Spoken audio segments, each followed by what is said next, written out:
Hey, what's going on, guys? This is KNasty390 here. Welcome back to another video. Today, there is a big trade that just happened in the MLB. The Brewers have acquired, as you can see here, Christian Yelich, one of the best young players in baseball. Now, ever since the Marlins decided to just sell off all their players, Yelich had made it be known that he wanted to get traded. That put the Marlins in a tough spot. They're in a tough spot to begin with, a tougher spot, because everyone knew that Yelich wanted out. So it's hard for them to get a ton back in return. At least that's what I thought. However, this video is basically about who won the trade, and now we won't know technically who wins the trade for like 5, 10, maybe even 15 years from now. However, I think the package the Marlins got back was better than any other package you got from any of the trades they've done this year. Maybe all three of their big trades in regards to Ozuna, D. Gordon, and Giancarlo Stanton. This might be the best. You combine those three packages, what they got from the Brewers might be better. So let's take a quick look at what they got. Let's take a look at what they got rid of, the Marlins in Christian Yelich. Now, he's 26, just turned 26, was born December 5th, 1991. He was a first-round pick. Last year, he had a WAR of 3.9. He hit 282, 18 home runs, 369 on base, 439 slugging. He's a great defensive outfielder, too. Like I said, he's only 26. He has 4 years of service time, or 4 full years of service time. He's a free agent in 2 years. So he's a free agent in 2022. Actually, he was a free agent. He has 4 years left, I guess. So free agency in 2022, he must be under a contract. He must have got another contract. That's why. You actually can see down here in Baseball Reference what his contract is. Yep, there you go. So he's under contract, team option for $15 million. Brewers or whoever will have him then will most likely pick that up. So as you can see, he's been a very solid hitter. I mean, he's a career 290 hitter. I mean, last couple years he's hit around 20-ish or so home runs. Slugging percentage around 430, 450 maybe you can expect from him.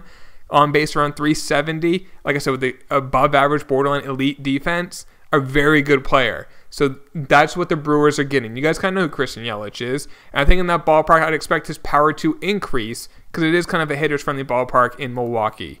So they gave up. Lewis Brinson's the highlight of this deal.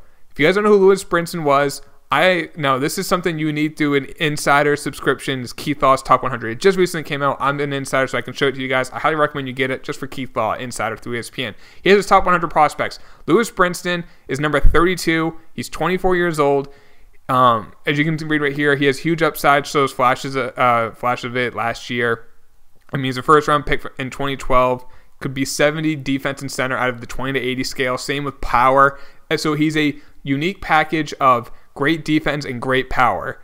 So I think he'll be a Marlin next year to start the year. I think that's where he'll be.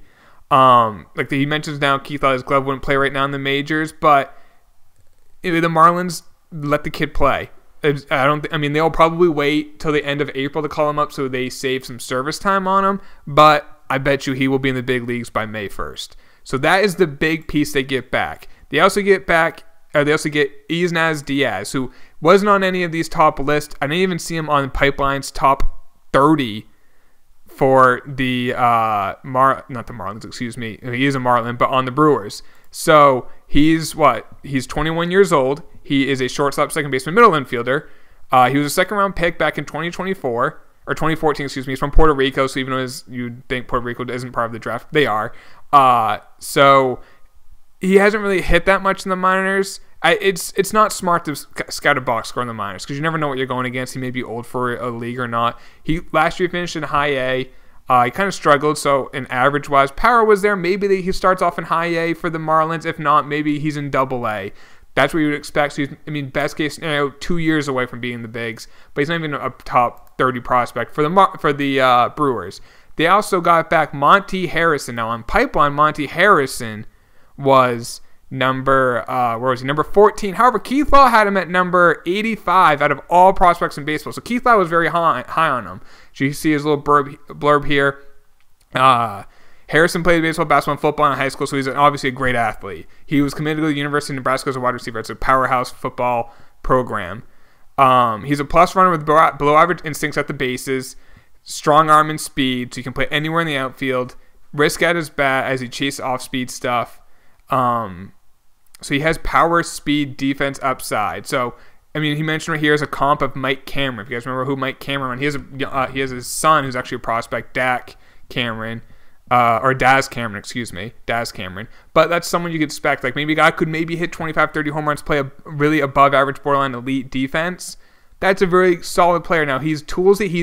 He's a couple years away from being a player, but he's one of those high risk, high reward guys. So as I wouldn't want him in the centerpiece of this deal. However, if he's like the second or third best player in it, that's okay. And the last piece they got was Jordan Yamamoto.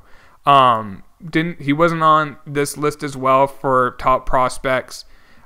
He's 21 years old from Hawaii. He was in the 12th round pick. Overall in the minors, he did well last year in high A. I expect he'll start either in high A or double A for the Marlins next year. Maybe a big leaguer in a couple years. It depends. I mean, he's not old for the league. 21 in high A is pretty much on par. Maybe a little young. So all in all, I like what the Marlins got in trading for Yelich. Yelich is a great young player. I'm a huge Yelich fan. However, once they made all these trades and got rid of all these players, he made it be known he wanted to be traded. And they got a top 35 prospect in baseball. They got a very high risk, high reward prospect in Monte Harrison. And they got a couple other guys in Yamamoto or Diaz who maybe could be a big leaguer. But I mean, I think worst case, they got one legit big league player, maybe two legit big league players for Christian Yelich. So I want to hear in the comments down below, who do you think won the trade? Obviously, if you're looking at it for next year, obviously it's the Brewers. In 5 years from now, maybe it's the Marlins. In 10 years from now, maybe we definitely know it was the Marlins, or we definitely know it was the Brewers. I mean, that's what I'm saying. It's hard to tell. But looking at it, I like the package the Marlins got. This is a trade they should have done when they traded Stanton, when they traded Ozuna, when they traded D. Gordon. Maybe not D. Gordon because he's not the same player the other guys. But the other guys, I mean, they got Alcantara for Ozuna.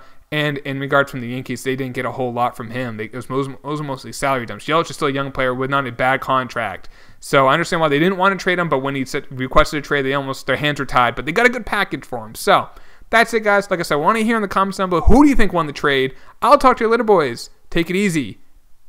Peace.